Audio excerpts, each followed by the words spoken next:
Sa ang liblib na baryo sa probinsya ng Quezon, nakatira si Mang Cardo, isang 50 taong gulang na magsasaka. Kulubot na ang balat, sunog sa araw ang kanyang batok at bakas sa kanyang mga palad ang dekada ng pagtatrabaho sa lupa. Ngunit sa kabila ng kahirapan, may ningning pa rin sa kanyang mga mata tuwing linggo, araw ng sabong. "Cardo, aalis ka na naman?" Sigaw ng kanyang asawa, si Aling Rosa, habang inaayos ang mga pinatuyong dahon ng saging sa kanilang kubo. "Oh, Nay, baka ito na ang pagkakataong makabawi tayo.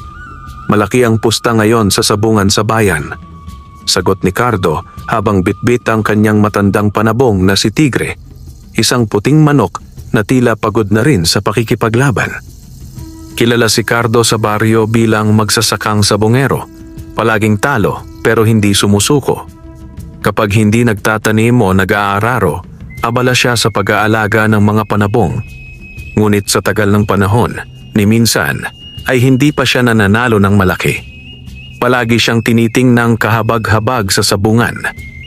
"Tingnan mo yan si Cardo, laging talo pero ayaw pa ring tumigil," bulungan ng mga tambay sa sabungan. Hindi ito iniinda ni Cardo. Para sa kanya, ang sabong ay pag-asa, isang pagkakataon para makaahon sa hirap. Ngunit sa araw na iyon, muling natalo si Tigre. Duguan at sugatan, binitbit niya ito pauwi habang tinitiis ang kahihiyan at pangungutya. Pagbalik niya sa baryo, halos hindi siya makatingin kay Aling Rosa. "Wala na tayong bigas, Cardo," malungkot na paalala ng asawa. Tumango lang siya at tumungo sa kanyang munting kubo sa likod bahay kung saan naroon ang kanyang mga panabong. Kinagabihan, habang nakaupo siya sa gilid ng kubo, nakatingala sa langit, tila ba nananalangin. "Diyos ko, kahit minsan lang, bigyan niyo po ako ng isang pagkakataon, hindi para sa akin, kundi para sa pamilya ko." Sa gabing iyon, makulimlim ang langit.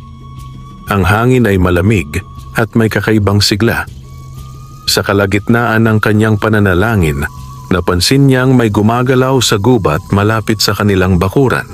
Isang anino, matangkad, payat at tila may anyong kabayo sa itaas ngunit tao sa ibaba ang biglang sumulpot. Kinilabutan si Cardo. Napatayo siya at agad pumasok sa bahay. Ngunit bago pa siya makapasok, narinig niya ang isang tinig na malalim at misteryoso. "Huwag kang matakot, Cardo. Ako'y hindi kaaway." Lumingon siya. Sa liwanag ng buwan, kitang-kita niya ang nilalang, isang tikbalang. Anong kailangan mo sa akin?" nanginginig na tanong ni Cardo. Ngumiti ang tikbalang. "Nakikita ko ang iyong pagkatao, Cardo. Isa kang masipag na magsasaka at may mabuting puso. Alam kong gusto mo lamang mabigyan ng maayos na buhay ang iyong pamilya, kaya't narito ako upang mag-alok ng tulong." Hindi makapaniwala si Cardo. "Bakit ako? At anong klaseng tulong?" Mula sa kanyang kamay, inilahad ng tikbalang ang isang maliit na sisidlan. Sa loob nito, isang sisiw, kulay gintong may tila apoy sa pakpak at mata. Ito ang sisiw ni Apong Bangan, isang mahiwagang sisiw na magiging panabong. Kapag inalagaan mo ng tama, ito'y lalaki ng mabilis, magiging malakas, at hindi matatalo sa sabungan. Ngunit may kapalit. "Anong kapalit?" agad na tanong ni Cardo. "Hindi ito pwedeng gamitin para sa kasakiman. Gamitin mo lamang ito para sa ikabubuti ng pamilya mo. Sa oras na gamitin mo ito sa masama, maglalaho ito, kasama ang lahat ng naipon mong kayamanan." Tahimik si Cardo. Nanginginig ang kanyang mga kamay habang tinatanggap ang mahiwagang sisiw. "Tatandaan ko yan. Pangako ko. Hindi ko ito aabusuhin." Ngumiti ang tikbalang at unti-unting naglaho sa dilim. Kinabukasan, nagising si Cardo na parang nanaginip lang. Ngunit pagtingin niya sa tabi ng kanyang banig, naroon pa rin ang sisiw na kulay ginto. Hindi siya makapaniwala. Hindi ito panaginip. Simula ng araw na iyon, inalagaan niya ang mahiwagang sisiw. Sa loob lamang ng 1 linggo, lumaki ito ng higit pa sa natural, lumakas, tumapang. At dumating ang araw ng unang sabak nito sa sabungan. Lumipas ang 1 linggo mula nang ibigay ng tikbalang ang mahiwagang sisiw kay Mang Cardo. Sa pag-aakalang matatagalan pa bago ito lumaki, laking gulat niya nang makita kinabukasan na ang dating sisiw ay hindi na sisiw. Isa na itong ganap na manok na tila animoy may apoy sa katawan. Ang kanyang balahibo ay makintab na kulay ginto na kumikislap sa sikat ng araw. Ang mga mata nito ay mapula at ang tindig nito ay matikas. Tumilaok ito sa unang pagkakataon at ang tinig ay umalingaw-ngaw sa buong paligid, tila nagmula sa nilalang na hindi pangkaraniwan.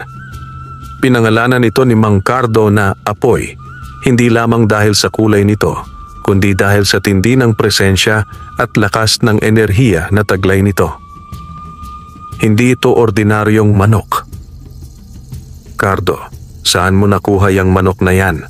tanong ni Aling Rosa isang umaga habang nagpapakain siya ng mga panabong. Umiling si Cardo. "Basta, regalo lang ng isang kaibigan." Hindi niya masabi ang totoo na isang tikbalang ang nagbigay. Sinubukan ni Cardo sanayin si Apoy sa mga panabong na dati niyang alaga, pero wala ni isa ang tumagal sa ensayo. Sa bawat patuka at hudyat ng laban, si Apoy ay tumitilamsik at umiilag sa bilis. Parang may kakayahang basahin ang galaw ng kalaban. Kung tumuka, eksakto sa leeg. Kapag umatake, para siyang lumilipad. Hindi mapigilan ni Cardo ang ngiti sa labi. Sa unang pagkakataon sa kanyang buhay, may nadarama siyang pag-asa. Maagang nagising si Mang Cardo at binihisan si Apoy ng kanyang paboritong pitaka na may dalang panali. Ang sabungan sa bayan ay punong-puno. Bawat linggo ay may palaban at ngayon ay Mayor's Cup, malaking laban kung saan pwedeng manalo ng halagang 20,000 piso. "Cardo, halaka, may panabong ka pa pala?" Pangaasar ng sabonghero sa kanto na si Mando. "Yari yan sa manok ko." Ngumiti lang si Cardo. Hindi niya ipinagmalaki si Apoy. Tahimik niyang inilagay sa piitan ang manok habang inaayos ang pusta. Mula sa likod ng sabungan, naroon ang mga tagalaban, mga sugarol na sanay sa galaw ng bawat panabong. Napatingin sila kay Apoy at napangiwi. "Anong klasing manok yan? Gold?" tanong ng isa. "Pampaganda lang yan. Walang panamayan sa manok ni Mando," sagot ng isa pang tambay. Ngunit habang lumalapit ang oras ng laban, napansin nilang kakaiba ang presensya ni Apoy.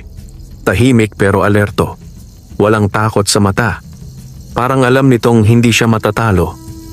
Blue corner, si Mando. Manok, asul na demonyo. Red corner, si Cardo. Manok, Apoy. Nag-ingay ang mga tao. "Cardo? Si Cardo? Ay, sabog na naman ang sweldo niyan." Ngunit nang magsimula ang laban, nagbago ang ihip ng hangin. Ang asul na demonyo ay kilala bilang isa sa pinakamabilis na panabong sa bayan, subalit sa unang salpukan, bago pa ito makakilos ng buo, umatake na si Apoy, isang malinis na tuka sa tagiliran. Blag! Tumilapo ng asul na manok. 1 segundo. 2. Tahimik ang buong sabungan. Pagkaraan ng 3 segundo, wala na ang asul na manok. Patay.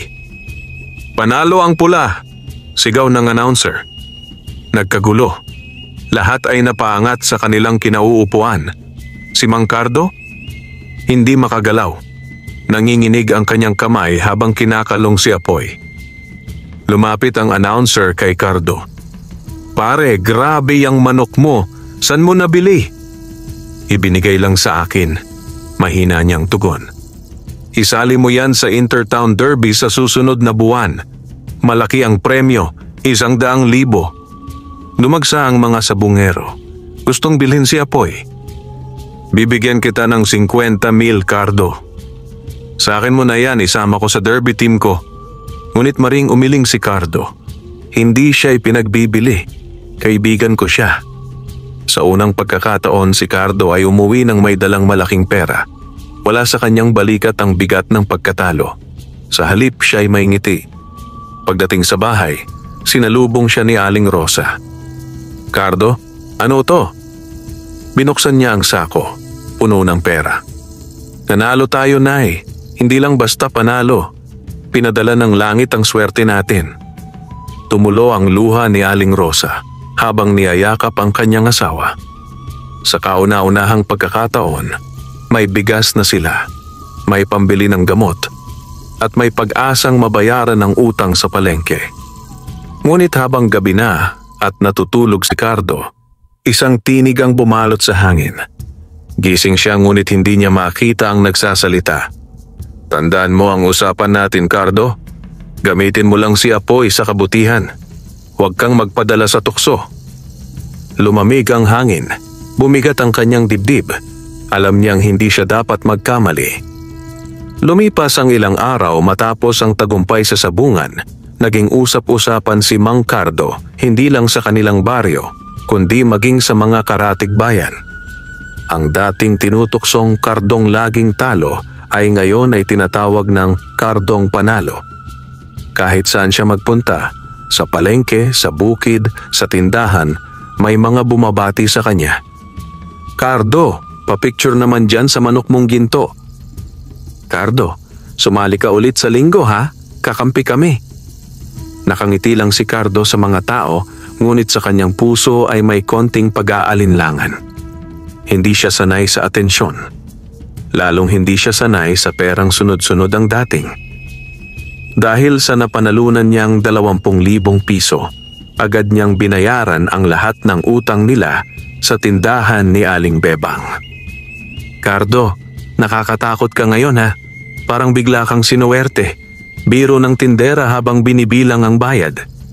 Ngunit hindi lang iyon. Binilhan niya si Aling Rosa ng bagong gamit sa bahay, isang maliit na gas stove, bagong palanggana, at kahit second hand ay bumili na rin siya ng portable radio para may musika sa kanilang kubo. Sa unang pagkakataon, nabili nila ang gusto nila hindi dahil sa utang, kundi dahil may pambayad na sila. Salamat, Cardo. Bulong ni Aling Rosa habang tinitingnan ang simpleng bagong kagamitan sa bahay. Dati ay nangangarap lang tayong may lutuan na hindi kahoy. Umupo si Cardo sa silong ng bahay at tiningnan si Apoy na masiglang kumakain ng pinong palay. Hindi ko alam kung anong meron sa'yo, Apoy, pero ang alam ko ikaw ang swerte ng pamilya natin. Isang hapon habang nag-aalaga si Cardo ng kanyang manok, may isang mamahaling sasakyang tumigil sa tapat ng kanyang kubo. Bumaba rito ang isang lalaking nakasuot ng barong, may mamahaling relo at makintab na sapatos. Magandang hapon po, kayo po ba si Cardo? Tanong ng lalaki. Ako nga, sino po sila? Ako po si Ginoong Raul, may-ari ng sabungan sa kabilang bayan. Narinig ko po ang tungkol sa manok ninyo. Gusto ko sanang bilhin siya. Napatingin si Cardo kay Apoy na noon ay tahimik lang na nakatayo sa kanyang hawla.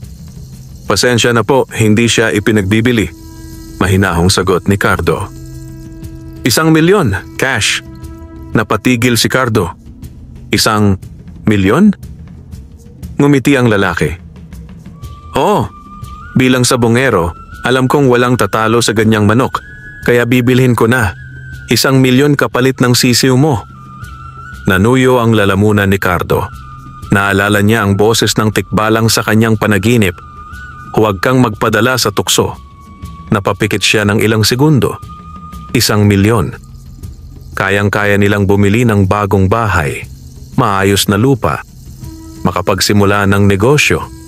Ngunit, kapalit nito si Apoy. Ang manok na hindi lang panabong, kundi tila naging kaibigan na rin. Pagdilat niya, mariin siyang umiling. Hindi po siya binebenta, paumanhin Ginoo. Nagbago ang anyo ng mukha ni Raul. Mula sa ngiti ay naging mapanlin lang ang tingin nito. Sayang, akala ko may presyo ang lahat. Totoo naman, pero hindi lahat binibili ng pera, sagot ni Cardo. Tumalikod si Raul at umalis nang hindi nagpaalam. Naiwan si Cardo na tahimik lang, pinupunasan ng noo habang nanlalamig ang kanyang palad. Kinagabihan, dumating ang kanyang mga kumpare, sina Pare Lito, Pare Andres at Pare Tomas. Bitbit ang alak at pulutan. Cardo, dapat yan, ipinagdiriwang. Nag-inuman sila sa kubo at habang tumatagal ang gabi, napunta ang usapan sa pera. Pare, kung ako sayo, itaya mo na sa Inter-Province Derby sa Tacloban. Malaking pera ang papremyo ron. Baka milyonaryo ka na sa isang laban. Oo nga, pre. At kung manalo ka, baka pwede mo nang ipagbili yung manok mo. Tapos magnegosyo na lang. Tahimik si Cardo. Kahit nakainom, malinaw pa rin ang paalala ng tikbalang sa kanyang isipan. Kapag ginamit mo si Apoy para sa kasakiman, lahat ng yaman mo ay mawawala, maging siya ay maglalaho. Tumayo siya. Pasensya na mga pre, hindi ko yan ilalaban kung hindi para sa pangangailangan. Hindi ako uhaw sa milyon. Gusto ko lang makaraos ng marangal. Tahimik ang tatlong kumpare. Hindi sanay sa ganung sagot si Cardo. Dati kasi, ito ang laging humihingi ng pautang. Ngayon, tila mas matibay pa sa tukso kaysa sa kanila. Sa 10 oras ng gabi, habang payapang natutulog si Cardo, may naramdaman siyang malamig na hangin. Nagising siya at lumabas. Sa ilalim ng puno ng mangga, nakita niyang muli ang tikbalang, nakatayo sa dilim tulad ng unang gabi. Bakit ka nandito? Cardo, dumating ang tukso at hindi ka bumigay. Kaya bilang gantimpala, 3 beses ka pang magwawagi. Ngunit pagdating ng ika-4 na laban, pumili ka, kayamanan o dangal. Pag-isipan mong mabuti. At sa isang iglap, nawala ang tikbalang sa hangin. Tumindig ang balahibo ni Cardo. Hindi niya alam kung anong ibig sabihin ng ika-4 na laban, pero alam niyang darating ang pinakamalaking pagsubok sa kanyang buhay at kay Apoy. Lumipas ang 2 linggo at gaya ng sinabi ng tikbalang sa panaginip ni Cardo, naganap ang unang sunod na tagumpay. Isinali niya si Apoy sa isang sabungan sa kalapit na bayan ng Atimonan. Doon, muling nagningning ang kanyang panabong. Sa pulang sulok, si Apoy, manok ni Cardo mula sa Baryo Balangay. Tumili si Apoy. Minsan pa'y parang may sigaw itong lumalabas na umaalingaw-ngaw sa buong sabungan. Kaharap nito ang manok ng kilalang sugarol at sabungero sa Atimonan, si Don Silvio, may-ari ng bentahan ng palay at pabrika ng pakain sa manok. Patay na yan, bulong ng isang manunood.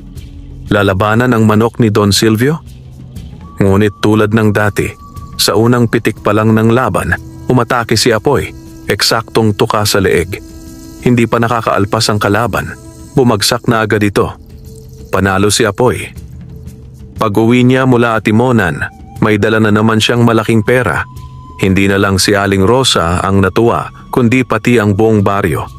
Nagambagan ng mga kapitbahay upang masimulan ang pagpapaayos ng kalsadang dati putik tuwing umuulan. Cardo, salamat talaga. Ang dami mong natutulungan. Umiling si Cardo. Hindi ako ang dapat pasalamatan. Si Apoy ang tunay na bida. Sa susunod na linggo, 3 laban na. Sa bayan ng Lukban naman. Doon ay mas marami ang tumaya at mas malakas ang mga kalaban. Ngunit muling pinatunayan ni Apoy na hindi siya basta-bastang manok. 6 na laban sa araw na iyon. Lahat ay tinapos ni Apoy sa loob ng 1 minuto. Lahat ng tumaya kay Cardo ay doble, triple ang kita. Ngunit sa gitna ng saya, may mga matang lihim na nagmamasid. Isang gabi habang binibilang ni Cardo ang perang napanalunan, may kumatok sa kanilang kubo. Nang buksan niya, Sinalubong siya ng isang pamilyar na mukha.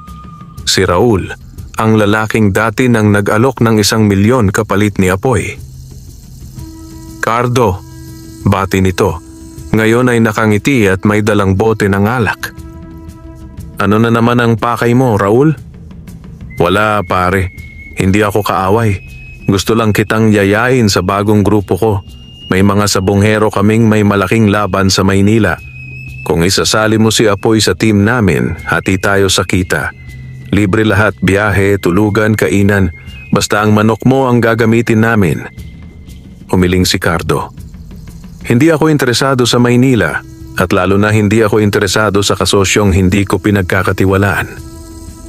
Napikon si Raul ngunit pilit pa ring ngumiti. "Sayang ka, Cardo. Ikaw na sana ang magiging milyonaryo. Pero sige, sa susunod na magkita tayo, sana hindi ka nagsisisi." At tumalikod si Raul na may masamang ngiting iniwan. Dumating ang araw ng ika-4 na laban, ang pinakamalaki sa ngayon. Ito ang taunang derby ng mga kampeon sa Lucena, kung saan tanging mga panalong manok lamang ang pwedeng sumali. May premyong 250,000 piso at isang motor. Ngunit ilang araw bago ang laban, may kakaibang nangyari. Nagising si Cardo sa sigaw ni Aling Rosa.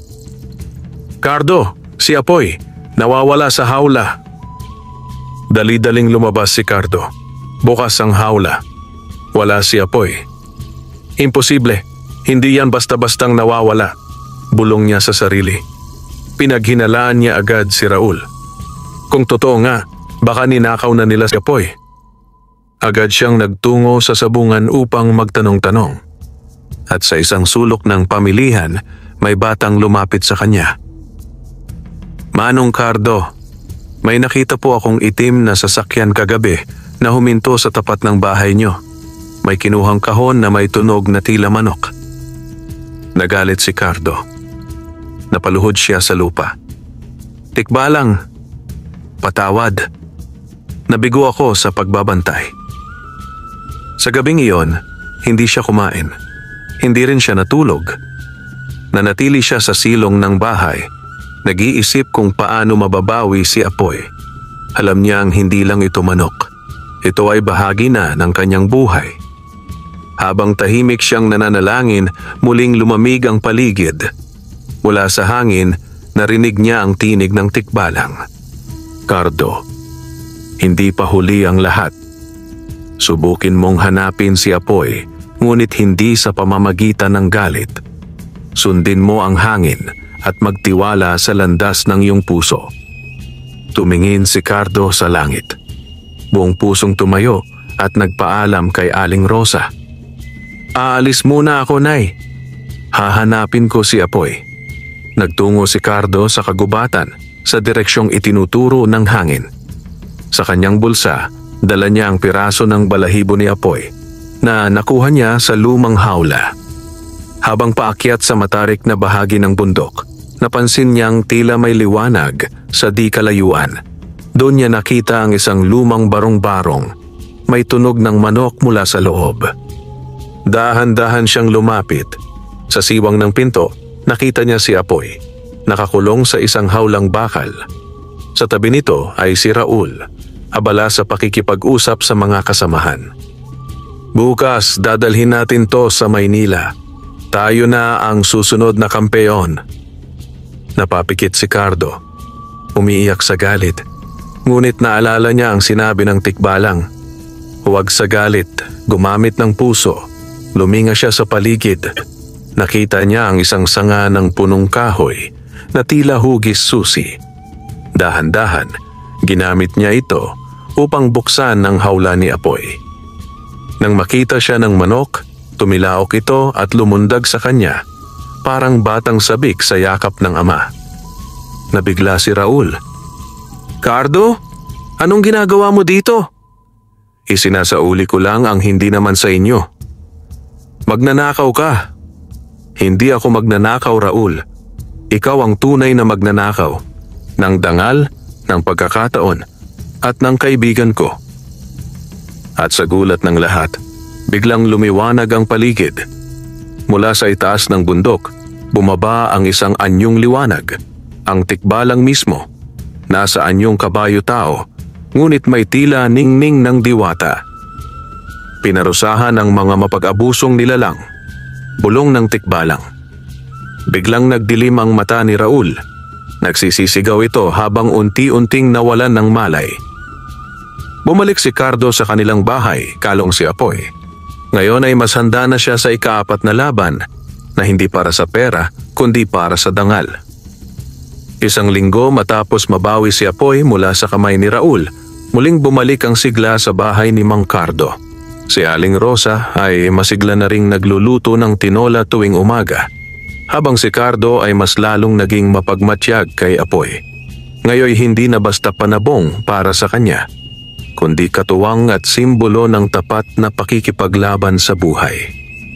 Ngunit habang papalapit ang araw ng derby ng mga kampeyon ng rehiyon, hindi pa rin mawala sa kanyang isip ang babala ng tikbalang. Pagdating ng ika-4 na laban, pumili ka, kayamanan o dangal. Isang gabi habang nag-iinspeksyon siya sa kulungan ni Apoy, may dumating na isang lalaki. Nakasuot ito ng itim, maputla ang balat at matalas ang tingin. Tumigil ito sa ilalim ng liwanag ng ilawan sa kanto ng bakuran.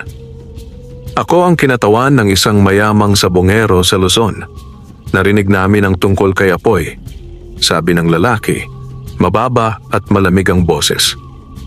Hindi ko siya binebenta, agad na sagot ni Cardo. Hindi namin siya bibilhin, gusto lang naming makipagkasundo.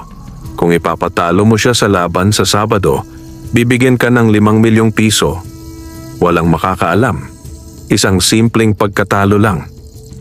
Tumigil ang mundo ni Cardo. 5 milyon, isang pagkatalo lang. Hindi niya kailangang gumalaw ni isang daliri. Hayaan lang matalo si Apoy at ang kapalit ay isang kayamanang hindi pa niya nahahawakan kailanman. Ngunit sa gitna ng panunukso ng lalaki, dumapo si Apoy sa kanyang braso. Tahimik. Ang mga mata ay nakatingin sa kanya, tila sinasabi, "Anong klaseng laban ang pipiliin mo, kaibigan?" Huminga siya ng malalim. "Hindi ako nagtaya ng dangal sa sabungan. Hindi rin ako bibili ng panalo o pagkatalo. Sabihin mo sa amo mo, hindi ako nabibili." Napangisi ang lalaki. "Mabait ka pa ngayon, pero ang kabutihan ay madaling paglaruan ng mundo. Mag-ingat ka, Mang Cardo." At unti-unti itong naglaho sa dilim. Dumating ang Sabado. Buong baryo ang sumama kay Cardo sa Lucena upang suportahan ang laban. Sa kanilang barangay, tila piyesta. Ang mga matatanda ay nag-aalay ng dasal. Ang mga bata ay may placard na may nakasulat na "Apoy, manok ng bayan." Ngunit sa likod ng saya, alam ni Cardo ang bigat ng kanyang dala. Ito na ang ika-4 na laban. Ito na ang pagsubok ng dangal. Punong-puno ang sabungan. Lahat ng kilalang sabungero sa buong rehiyon ay naroon. May dalang mga manok na galing pa sa iba't ibang lalawigan. Tumutok ang mga kamera ng lokal media at may live streaming pa sa social media. Nang tawagin ang pangalan ni Cardo at ni Apoy, tumagundong ang palakpakan. Sa pulang sulok, si Mang Cardo mula sa balangay at ang kanyang panabong na si Apoy. Paglabas ni Apoy sa entablado, parang may bitbit itong aura na bumalot sa buong sabungan. Kahit ang mga veteranong sabongero ay napanganga. Para siyang di ordinaryong manok, bulong ng isa. Mula naman sa asul na sulok, lumabas ang manok ng isang dayong sabongero na hindi nagpakilala, balot ng itim na sombrero, salamin, at may mga kasamang banyagang tagapag-alaga. Yan yung grupo na gustong bilhin si Apoy, bulong ni Cardo sa sarili. Sigurado ako, sila rin ang gustong patalunin siya. Ang panabong ng dayong sabongero ay tila kahawig ni Apoy. Mapula ang mata, matulis ang tuka, at may kakaibang kirot sa kilos. Halos kapareho ng lakas ni Apoy. Nagsimula ang laban. Sa unang sultada, kapwa umilag ang dalawang manok. Ilang segundo ng pagmamasid at saka nagsimula ang matinding bakbakan. Tumilapon ang balahibo sa ere. Sumasagitsit ang bawat galaw. Ang mga manonood ay napatayo na sa upuan. Nagpatuloy ang laban ng halos 5 minuto. Walang makapaniwala. Ito ang pinakamatagal na laban na nilabanan ni Apoy. Ngunit sa isang iglap, dumapo ang paa ni Apoy sa likod ng kalaban at sa isang malinis na tuka, BLAAG, bumagsak ang asul. Tahimik. Tahimik ang buong sabungan. At pagkatapos ng ilang segundo, panalo ang pula! Sumabog ang palakpakan. Umiyak si Aling Rosa sa gilid ng sabungan. Lumapit si Apoy kay Cardo, tumilahok ng malakas at humaplos ang ulo sa balikat ng kanyang kaibigan. Lumapit ang dayong sabungero kay Cardo. Sa kanyang bibig, isang mapait na ngiti. Hindi ka pumayag sa alok namin. Hindi mo pinatalo ang manok mo. Dangal ang pinili mo. Kaya ngayon, kunin mo ang gantimpala mo. Nagulat si Cardo. Gantimpala? Tumawa ang dayuhan. Biglang lumiwanag ang paligid. Napatingala si Cardo. At sa ere, sa ulap, bumaba ang anyo ng tikbalang. Ngunit sa pagkakataong ito, taglay na nito ang isang liwanag na nakasisilaw. Cardo, pinili mong itaguyod ang dangal sa halip ng yaman. Kaya't ikaw ay pinili upang pagkalooban ng parehong bagay. Ibinaba ng tikbalang ang isang mahiwagang bag. Laman nito ang puhunan para sa bagong buhay mo. Simula ngayon, ikaw ay hindi na sabungero ng kapalaran, kundi tagapag-ingat ng tapat na laban. Bumukas ang bag.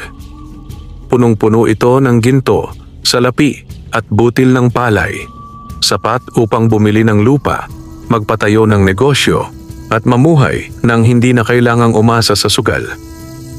Hindi na muling sumali si Cardo sa sabungan.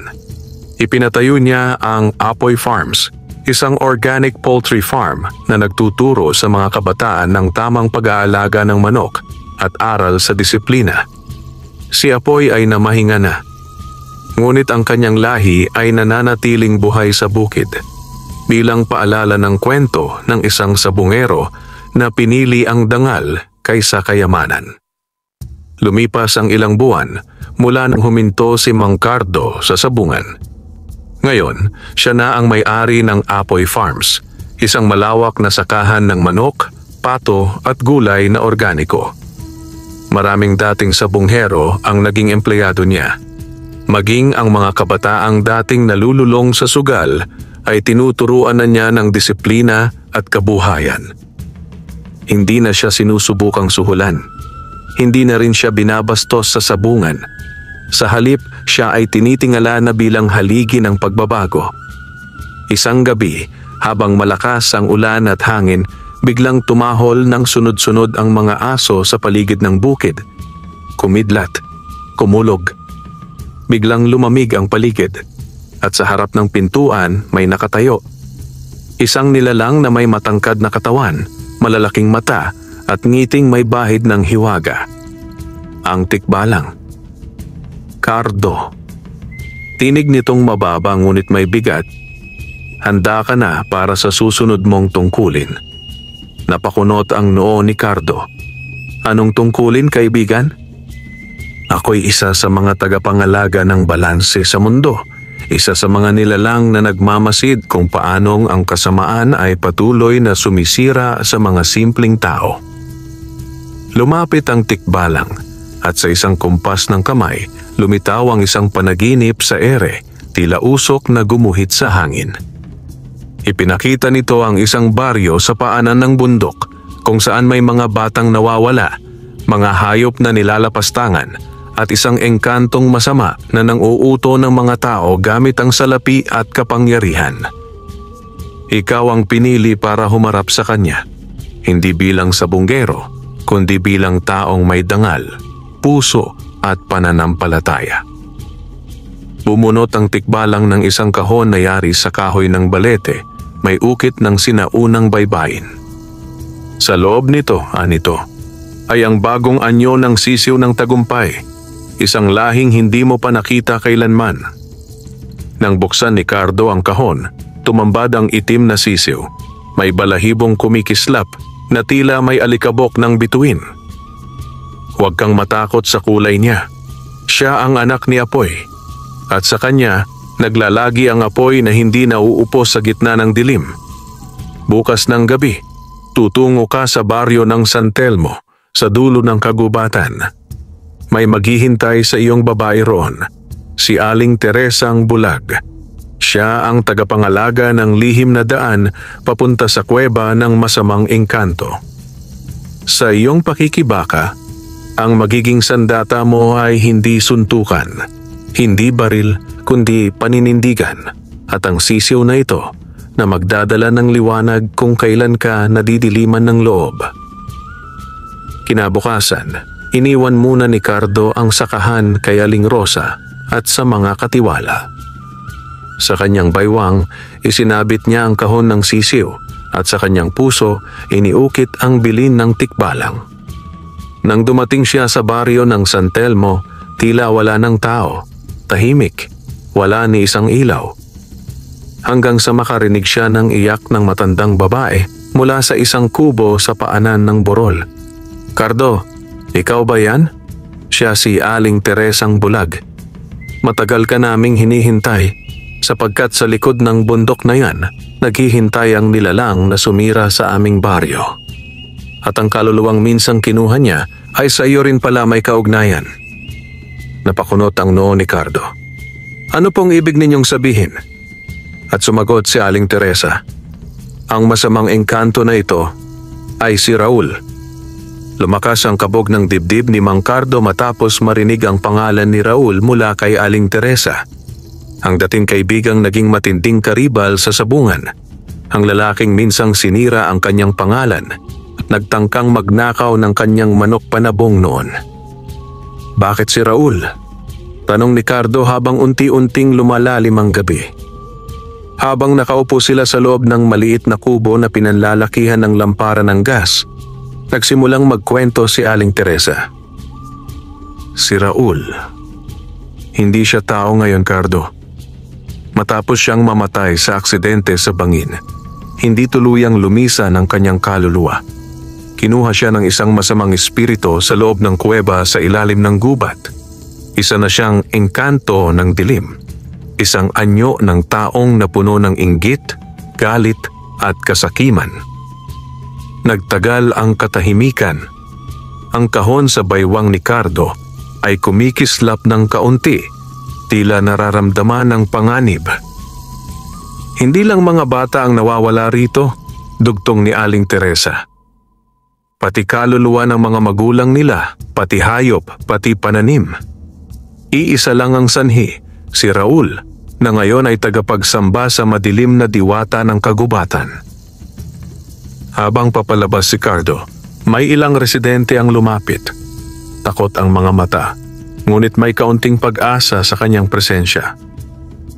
"Kung ikaw nga ang ipinadala ng nilalang na may kalahating kabayo sa katawan," sabi ng isa, "ikaw lang ang may kakayahang tumapos sa sumpang ito."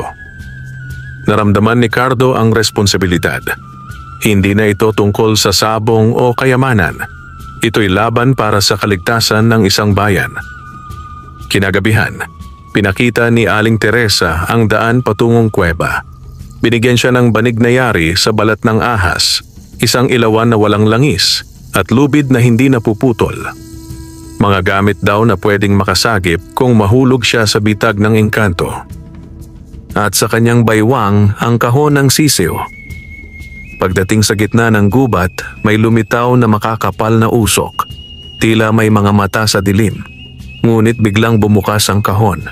Ang itim na sisiw ay tumalon at tumayo sa balikat ni Cardo. Kuminang ng malaapoy ang katawan nito. Luminaw ang paligid. Sa wakas, narating ni Cardo ang bunganga ng kuweba. "Raul!" sigaw niya.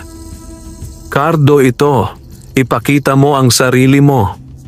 Bumigat ang hangin. May mga alingaw-ngaw ng halakhak. Mula sa loob ng kuweba, lumabas ang isang nilalang na halos tao ang katawan, ngunit balot ng itim na usok. Pula ang mata. May anyong demonyo, ngunit sa gitna ng mukha. Si Raul.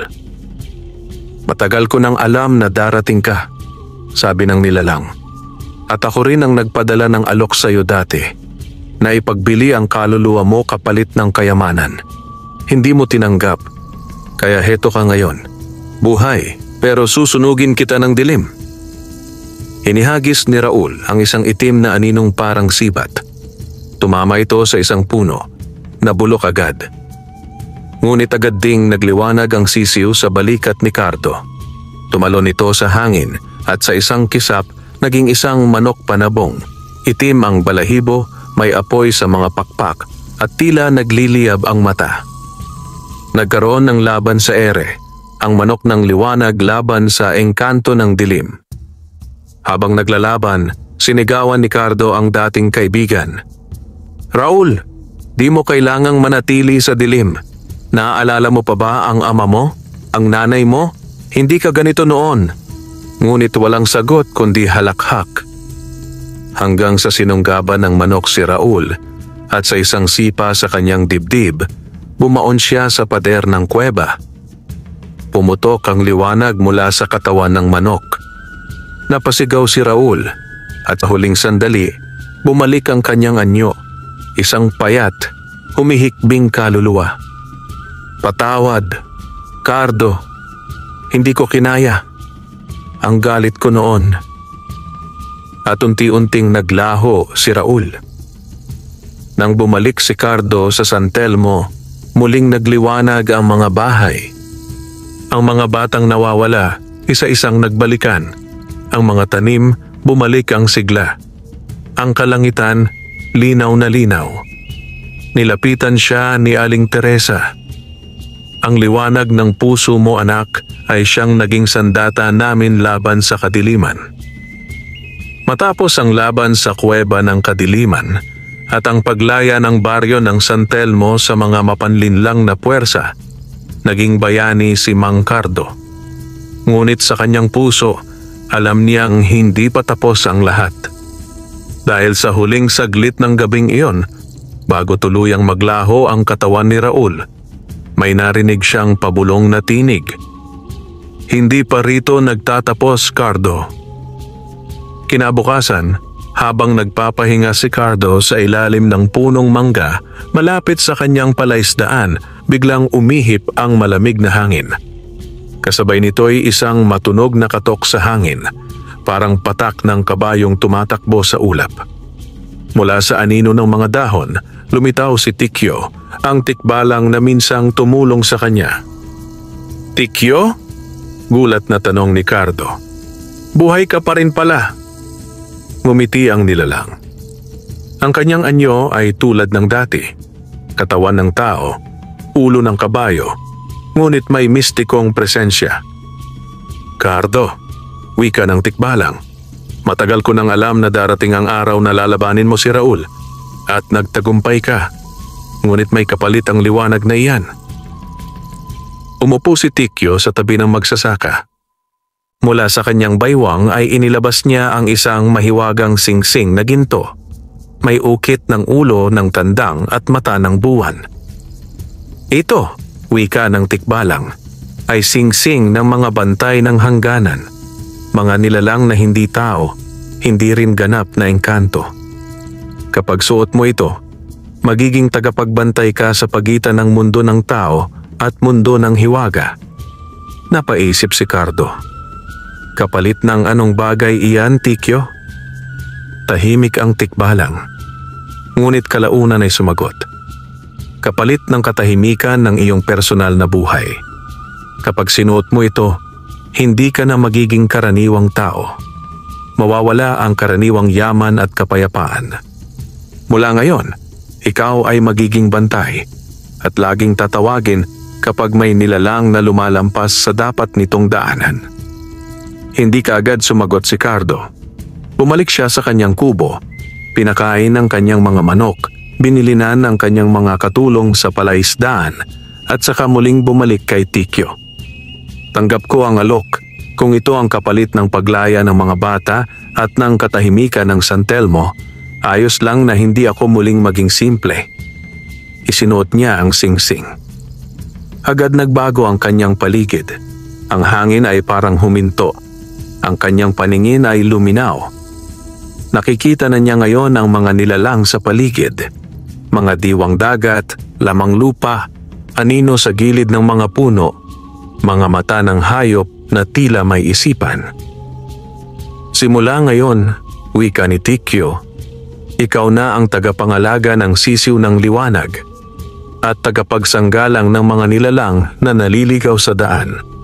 Maglakbay ka sa iba't ibang baryo dahil hindi lang sa San Telmo may kaguluhan.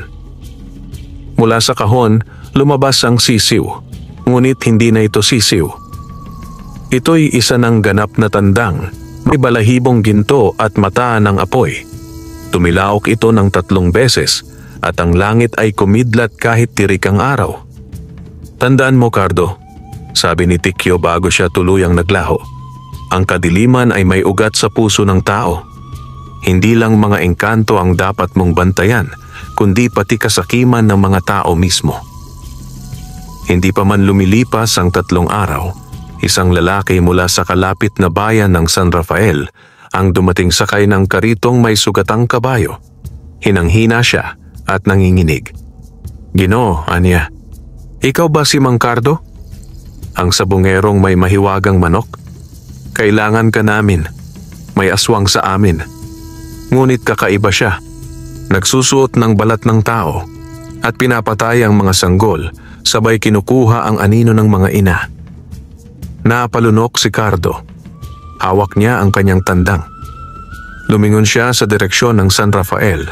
Alam niyang ito na ang kanyang bagong misyon. Madaling araw pa lang ay nakasakay na sa kariton si Mang Cardo kasama ang kanyang mahiwagang tandang na si Bulong. Sa bawat kaluskos ng gulong sa graba, lumulutang sa kanyang isipan ang mga salitang binitiwan ni Tikyo. Hindi lang engkanto ang dapat mong bantayan, kundi pati kasakiman ng tao. Pagkarating nila sa San Rafael, ramdam agad ang bigat ng hangin. Tahimik ang mga bahay, parang walang katao-tao. Ang ilan ay nakapako ang bintana, habang ang iba na may mga dahon ng sambong at bawang na nakasabit sa pintuan. Sinalubong siya ng lalaking humingi ng tulong. Si Mang Terso, isang matandang pastol. Dinala siya nito sa isang bahay sa may dulo ng baryo. Sa loob ng bahay ay naroon ang isang ginang na tila bangkay sa kaputla, si Aling Marta. Yakap niya ang kanyang bagong silang na sanggol, ngunit ang hindi may paliwanag ay wala siyang anino. Maging ang sanggol ay tila may malamlam na balat, halos parang sinisipsip ang kulay nito. Napakunotno si Cardo at inilapag si Bulong sa sahig. Ang tandang ay agad nagtaas ng balahibo at naglabas ng mahinang tilaok na parang babala. Nagsimula ito 5 araw na ang nakalipas, sabi ni Mang Terso. Matapos manganak si Marta, isang gabi ay may dumaan daw sa tapat ng bahay. Isang matandang lalaki na may malalaking mata at maitim ang balat. Huminto lang ito sandali, tapos pagkagising nila kinaumagahan, wala na ang anino ni Marta. Sa tulong ng kanyang singsing, nakita ni Cardo ang manipis na bakas ng nilalang na dumanak sa dingding ng bahay. Isang gabunan, isang sinaunang uri ng aswang na hindi kumakain ng laman kundi anino at buhay espiritu. Ayon sa alamat, kapag nawala ang anino ng isang tao, mabubuhay siya, pero parang patay. Wala ng sigla, wala ng tunay na damdamin. Tuluyan siyang magiging sisidlan ng gabunan. At ang mas masaklap, kung hindi may babalik ang anino sa loob ng 7 gabi, mamamatay ang sanggol at magiging bagong sisidlan ng gabunan. Bibigyan ko kayo ng 1 gabi, wika ni Cardo. Pakiusap, huwag lalabas si Marta. At huwag papatayin ang ilaw ng inyong mga lampara. Ihanda ninyo ang mga halamang may bisa, bawang, asupre, dahon ng alagaw. Bumalik si Cardo sa kanyang kariton at binuksan ang baol na ibinigay ng tikbalang.